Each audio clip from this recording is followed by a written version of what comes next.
Let your word be yes, yes, or no, no. Anything more than this comes from the evil one. Yes, yes. No, no. Let your word mean what you say. Let your word be free of doublespeak, of confusion, of mystery, of tricks or workarounds. Let your word be authentic. And through this authentic word, you yourself are called to live authentically, living into the words that you speak, living into the life you claim to be your own.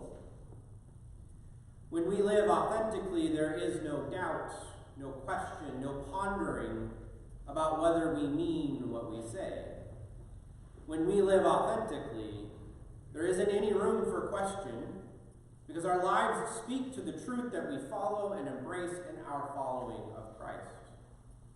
There isn't an excuse or reasoning for holding up honesty as a weapon or a bludgeon to be used against others. Who here has heard of the phrase brutal honesty? Who here has ever heard someone say, people don't like me because I'm honest? Or I tell it like it is. It's not my fault if it's the truth. People who operate from this fear are not letting their yes be yes and their no be no. I think sometimes they think that they're doing so, but there's an important distinction that is missed by all of us, I think. And that's that being honest for one's personal benefit is not the same as being honest because we're being authentic. And that's what happens when individuals hold up these phrases that I've mentioned. Honesty, or their personal brand of honesty, is held up as a weapon to tear down others. Their words do not mean what they say because they're designed to take power away from another person. Their words do not achieve what they think they do because they create imbalances. They put people at odds with one another. You must accept their version of honesty and forgo your own truth. Now, this is not to say that we cannot or should not be challenged in what we hold to be the truth. In fact, it can be life-giving and soul-filling to be challenged and to refocus the truth through lenses we were unaware of. But there has to be an intention present from all involved in order to create this reality-shifting experience. Change cannot be imposed upon another person. Change doesn't happen when it's purely driven from one side and perspective. Through the lessons today, even in the psalm, we are connected with this understanding of what it means to live into our call as being followers, and ultimately, how that is informed through our understanding of the law, of living into the commandments that have been given with God, that have been with God's people since their escape from Egypt. Ultimately, we're pointed to how these commandments focus on the concepts of honoring, and honoring through loving. That's where our call to authentic living finds its base, its grounding point. Truthfulness, then, must be seen as an expression of that love of God. When we use truthfulness and honesty and authenticity as an attempt to gain power or authority over another person, when we use it to manipulate someone else to gain their respect, we're not expressing the love of God to that person through the words that we use.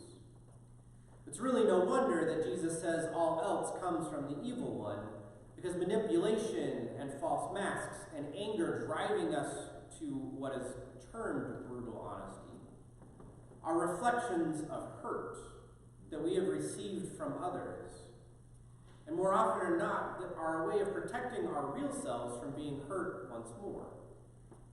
It's a cycle that feeds upon itself, distancing us from one another, fulfilling the goals of the evil one without any work having to actually be done by him. Let your word be yes, yes, or no, no, and nothing more. We have to live into this understanding. We have to live into this stripped down and authentic way of being in creation because we ultimately belong to God. And if we're going to celebrate that relationship, we have to also live into the reality of what we profess in our worship and prayer. In the written translation of the psalm that we use today, we have this wonderful set of verses. Oh, that my ways were made so direct that I might keep your statutes. Then I should not be put to shame when I regard all your commandments. I will thank you with an unfeigned heart when I have learned your righteous judgments. I will keep your statutes. Do not utterly forsake me. These verses are an acknowledgement of the joy that we receive in holding the commandments of God, of living into that call of love that radically shifts the reality of the creation that we move in and through. That call of love which implores us to be authentically faithful by being authentically us. These verses also hint at the reality that we don't always live up to that expectation, but we try. We want to live up to that expectation. We know that that is our call, even as we fail to live into it. And that's why I think this last verse I shared is so powerful and telling. I will keep your statutes. Do not utterly forsake me. It's a giving in, and a somewhat begrudging one at that. But it also feels so real and true to our experience of what faith calls us into. In and through our faith, we must give into God. We have to give up what we want to do, how we want to operate, how we want to interact with one another. Because in and through our faith in God, we're called into a different way of operation and interaction.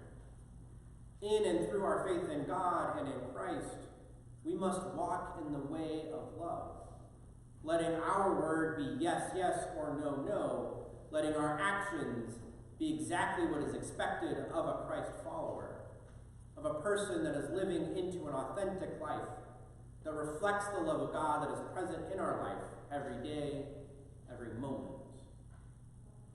Sometimes, often even, this is a challenge. Sometimes, often even, we will not live up to this standard. But when we recognize this, we seek forgiveness, and we try again. And if we're being authentic, we have to acknowledge this. We have to seek forgiveness from those we have harmed. We have to seek forgiveness from those that we've pushed aside, even in times when we thought we were living honestly, even in times when we thought we were helping others by calling them out for their own failings. We must try to reach God and see God reflected back in the other. We must live authentically and speak truthfully, but in a way that reflects God's love onto another, in a way that illustrates what we believe, and in doing so draws us closer together. It's only in this way can our word be yes, yes, or no, no.